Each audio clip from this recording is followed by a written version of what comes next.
Welcome. Baruch Ata Adonai Eloheinu Melech Haolam Asher Kitshanu B'mitzvotav V'tzivanu La'asok B'divrei Torah.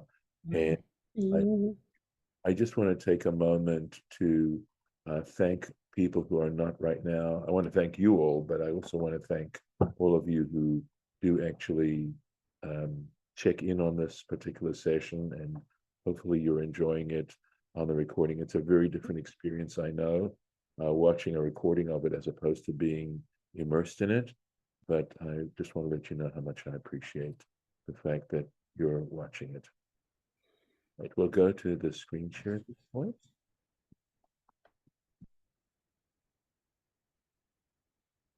And we have just read about Joseph was taken down to Egypt, Hurad Mitzrayim. And it's so interesting because, as I said, with Judah in the previous chapter, it talks about how Judah went down. Both of them have a going down that involves the spiritual going down, but also coming up as well. So we're talking about, we mentioned how yesterday, how God had blessed Joseph's work in Potiphar's house, and that to the point where Potiphar now trusted Joseph with everything, except, this is it, ki'im halechem asher hu achel, except for the bread which he ate. And that is a euphemism. That's a biblical euphemism referring to the relations he had with his wife. So that's something that obviously he didn't do. Maybe I shouldn't say obviously, because I don't really know the moral level of Egyptian practice back then. Looking at this, okay, here we go. Vahi achar hadvarim ha'eleh. So the little just check out, there's this Vahi, sounds like oive, right? And it implies something awful is going to happen. So after achar hadvarim ha'eleh, it was after these things. In other words, the time it had taken for Potiphar to develop this trust in Joseph, and for God to bless Joseph's work and supervision, etc. After this, and it mentioned, by the way, in the previous sentence, it says Joseph was beautiful of form, beautiful of visage, and beautiful of form, etc. He was a really handsome person. And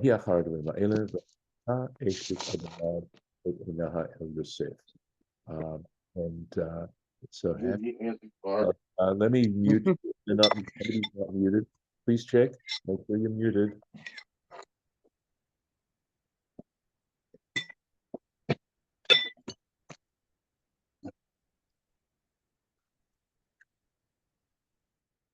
Sorry.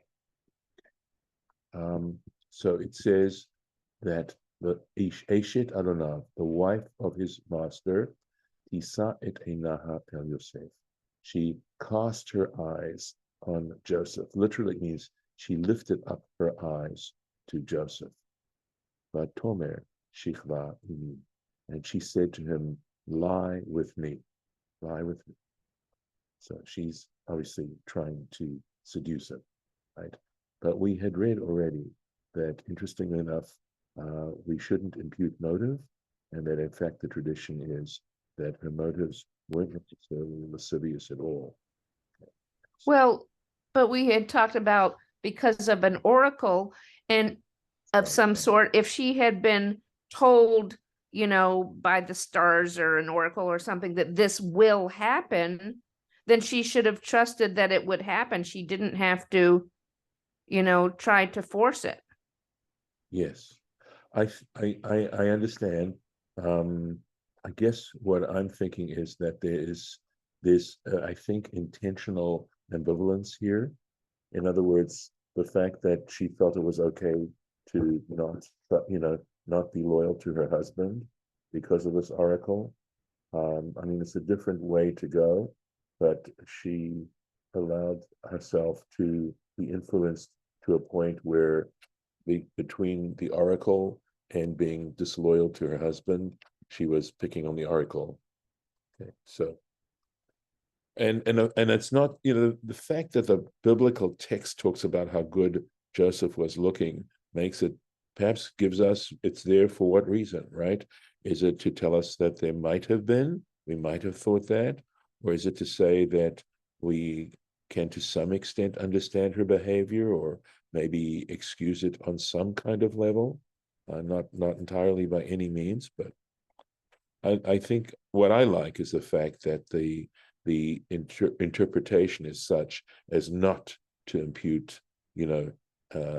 horrible motives to her. And I think there's a lesson there. Vatisa eshet Adonai. So Rashi is talking about how she lifted up and the point is that it says the wife of his master, and doesn't say it in some other kind of way. So it says kol makom shenar achar samuch. So the point is that Rashi's trying to make here, right, is that when it introduces, it could have just said, and the wife of his master. It didn't have to introduce it with Vahi Achar Advarim Eileh. But that phrase, Vahi Achar, when it says Achar, it means immediately following, right? That it happened immediately afterwards. And that's what Rashi is telling us. Any place where it uses the term Achar, quote, quote, Samuch, it means it's attached to it. It's right next to it. And let's go on with the next verse. So, Vayima'en. Please notice this particular mark here. That is a trope marking called a shalshelet. And it's sung something like this. Vayima'en.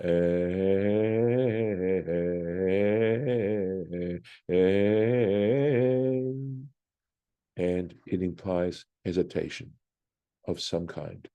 It's an interpretive trope mark. Not to say that all trope marks on some level are interpretive, but this is a heavily interpretive trope mark, and it suggests hesitation.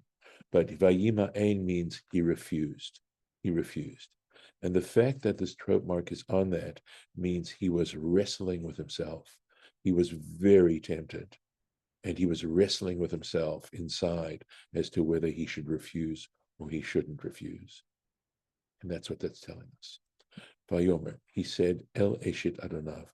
He said to the wife of his master. And again, notice how it keeps referring to her as the wife of his master.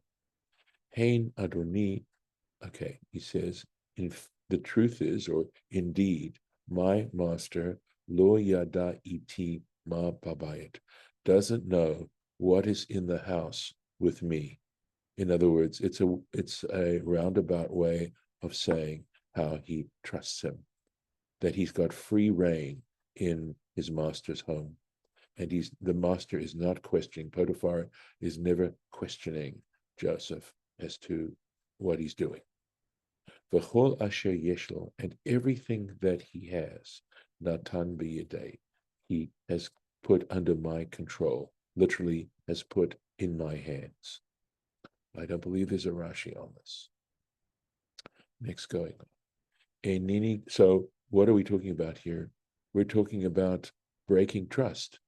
We're talking about lack of appreciation, right? Enenu gadol babayit hazeh mimeni. There is no greater one in this house than I am. In other words, I'm second in command. He's put me in that sort of position. V'lo chasach mimeni me'uma. And he hasn't withheld anything from me, ki'im otach, just except for you, ba'asher at ishti, insofar as you are his ishto, you are his wife. Ve'ech e'eseh hara'ah gdolah hazot. How, given what I've just said, how is it possible for me, and how could I even consider doing this awful wickedness, performing such awful this awful wickedness, this great wicked act, v'chatati el Elohim, and I will sin against God. So, two issues, right? One is the incredible betrayal of his master, and also that this is not something that God would approve of at all. So this is a question, right? Is the issue of incest or immorality or this kind of thing, is that forbidden? It's clearly forbidden to the Jewish people. In the book of Leviticus, we read these, and in the book of Deuteronomy, we read about the types of relationships that are forbidden. But does that mean they're forbidden for non-Jews? So he says here, Rashi, "V'chatati lelohim," and I shall sin against God. And Rashi says, "Bnei Noach." That literally means the sons of Noah, which refers to non-Jews as well. Okay, so all people nitztavu al ha'arayot.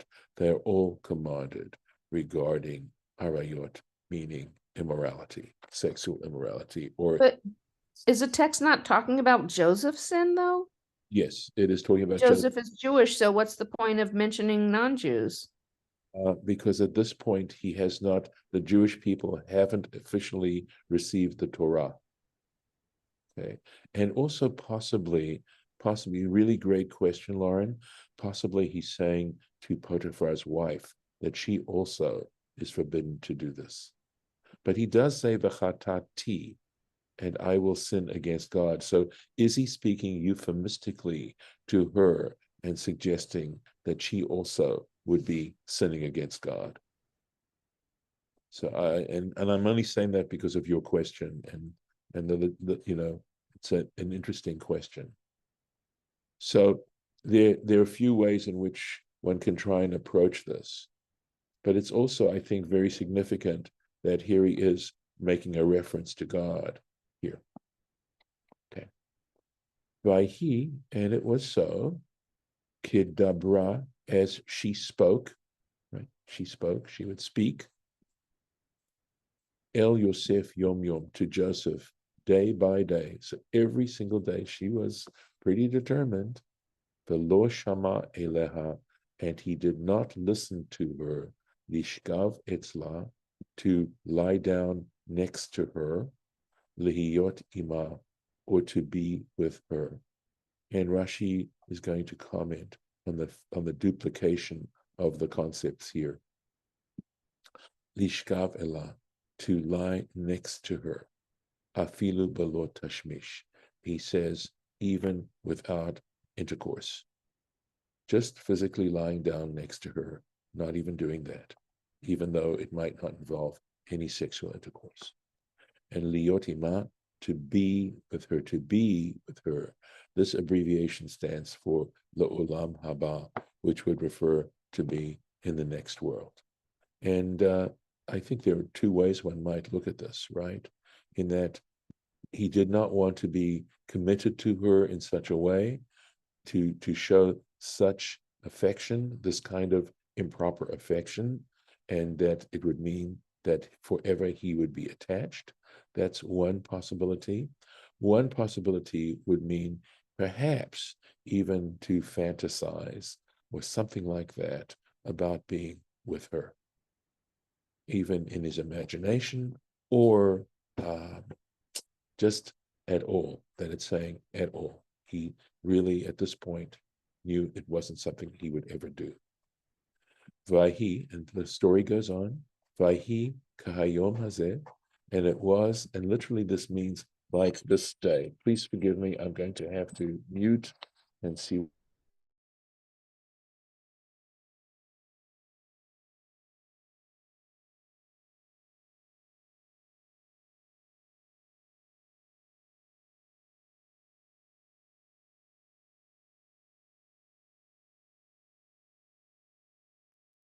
Sorry, okay, looks like it was a pocket call. So it was on such a day, Vayavo habaita, he came to the house, he came back to the house, la'asot malachto, to perform his service. And that in the Hebrew is even just as ambiguous as it is in the English, in fact, if not more so, and we'll see how this gets interpreted. Ve'ein ish me'anshe habayit sham babayit, and there was not a single person from the people who were in the house, there in the house. No one else was around. Comes back there. Here we go. Vayhi kayom hazeh. And it was on this day, on a day like this is what it means. The ka means like, right? So it may simply mean that it was a similar day where she was going to ask him to lie down with her.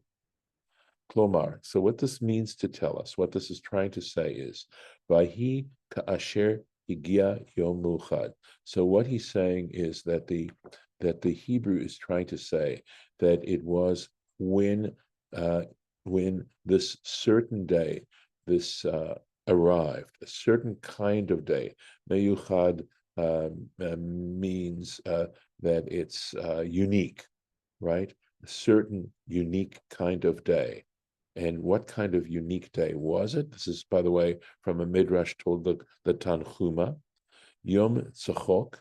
So Tzachok means, for example, a Saturnalia. Tzachok means literally laughter, but it can mean mockery. It means it also has a connotation of immorality, right? A day of tzchok. Yom Eid Shelahem. So he's saying an Eid is the Hebrew word that's used to describe a pagan festival, a certain pagan festival of theirs. Shehalchu kulam levet avodat Elohim, where everyone went to the temple for idol worship, to the idolatrous temple. Amra. And when this happened, she thought to herself, Ein li yom hagun, I don't have a better, a more appropriate day, lizakek liyosef, to draw near, to cohabit literally with Joseph, kahayom hazeh, like this day. So it sounds certainly much like a day of Saturnalia, something like that. Amra lahem, and she said to them, I have to smile when I see this. Chola ani, I'm feeling sick, she said to everyone else. I'm not feeling well. Ve'eni chola, and I can't go. I'm just feeling too sick. I can't go. La'asot malachto. Now we said that Joseph went into the house to perform his service. Rav Ushmuel.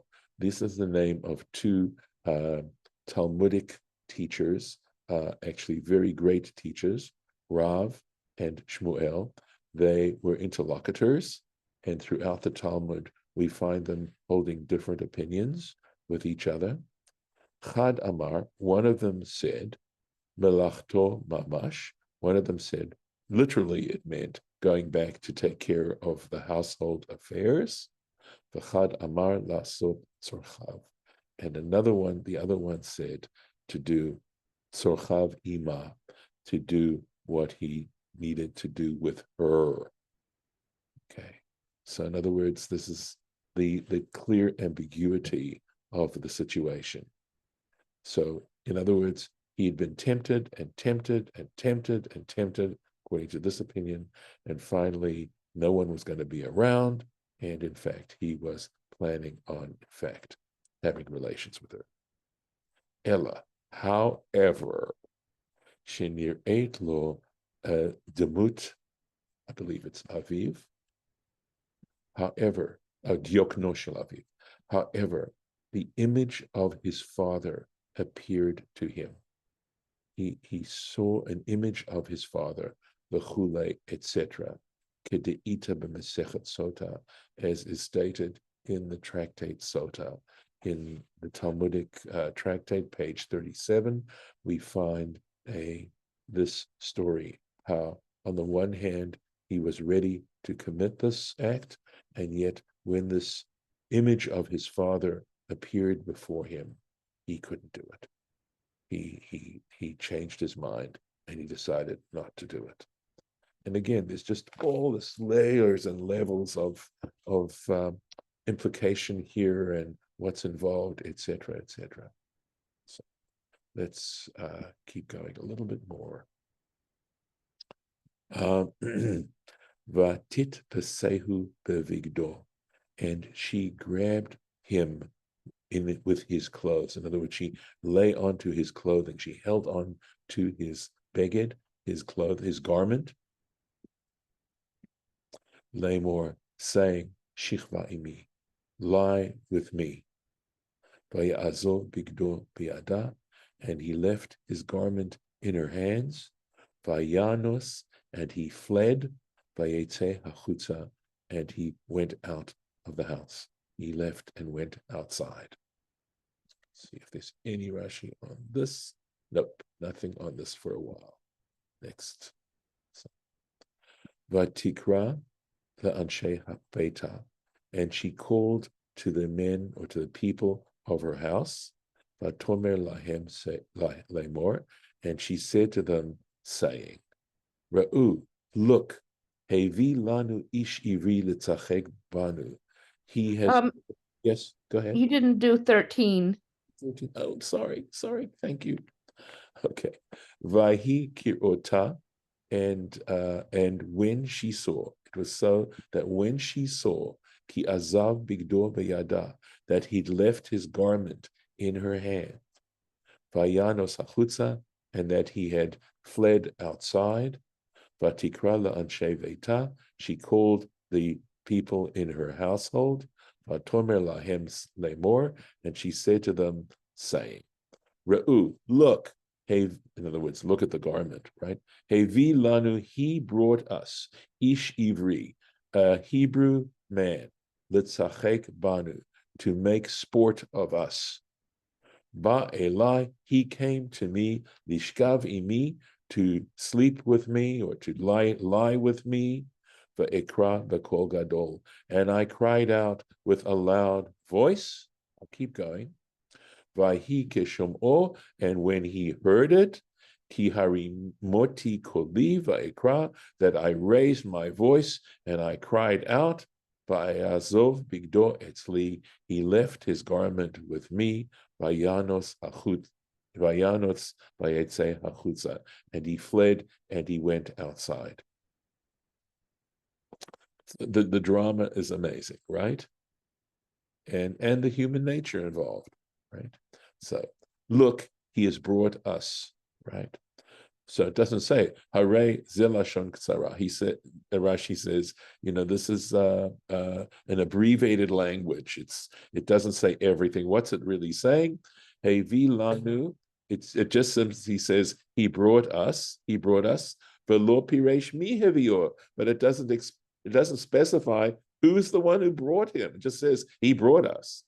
Al Ba'ala Omered came, but she was complaining about her husband.